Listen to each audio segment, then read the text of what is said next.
এটা আমরা চলেছি পেঁয়াজি বানাতে। তো পেঁয়াজ কুচিয়েছি, লঙ্কা কুচিয়ে দিয়েছি, তার মধ্যে স্বাদ মতো নুন চিনি দিয়েছি, জিরের গুঁড়ো দিয়েছি, ধনের গুঁড়ো দিয়েছি, আদা রসুন বাটা দিয়েছি, অল্প করে তেল দিয়েছি, দিয়ে একসঙ্গে ভালো করে এটাকে মিশিয়ে নিয়েছি।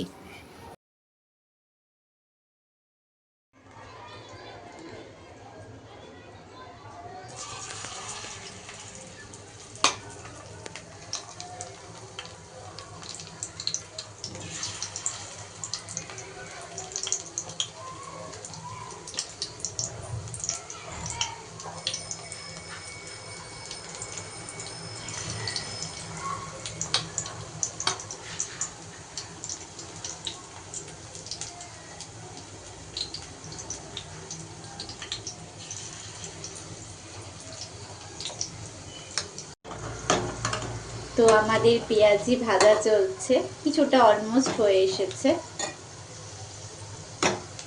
এটা হচ্ছে ফার্স্ট ব্যাচের পেঁয়াজি। আমাদের ভাজা শেষ, তাই তো?